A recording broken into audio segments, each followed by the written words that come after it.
சுற்றி வளைத்து இன்ச்சு இன்ச்சாக பரிசோதித்த அதிகாரிகள்.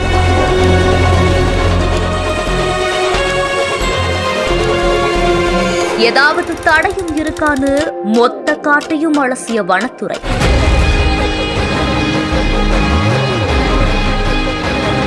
ஆனைமலை காட்டில் சூடேறும் கணக்கெடுப்பு.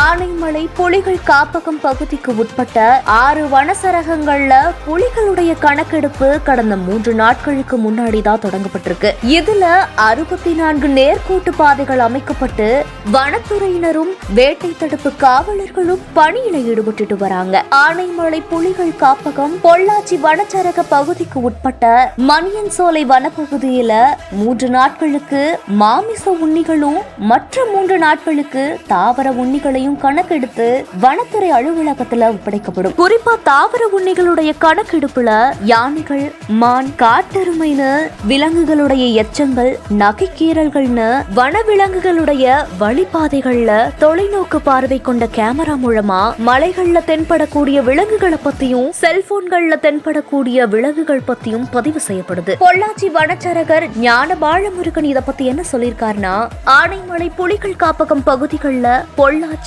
வால்பாறை, மானாம்பள்ளி, உளாந்தி உள்ளிட்ட பகுதிகளில் வருஷம் புலிகளுடைய கணக்கெடுப்பு பணி நடந்துட்டு வருது. 3 நாட்களுக்கு மாமிச உண்ணிகள் மற்றும் தாவர உண்ணிகளுடைய கணக்கெடுப்பு பணி நடந்து வனத்துறை அலுவலகத்தில் ஒப்படைக்கப்படும். இதுல புலி, சிறுத்தை, கருஞ்சிறுத்தை, காட்டெருமைகள், மானின வகைகள்னு வனவிலங்குகளுடைய நடமாட்டத்தை வனப்பகுதியில பொருத்தப்பட்டிருக்க தானியங்கி கேமராக்கள் மூலமா பதிவு செய்யப்பட்டு விலங்குகள் சேர்த்து கொள்ளப்படுதுன்னு தெரிவிச்சிருக்காரு. இந்த செய்தி குறித்த உங்களுடைய கருத்துக்களை கீழே கமெண்ட்ஸ்ல சொல்லுங்க. மேலும் செய்திகளுக்கு நம்ம பிஹைண்ட் விட்ஸை ஃபாலோ பண்ணிக்கோங்க.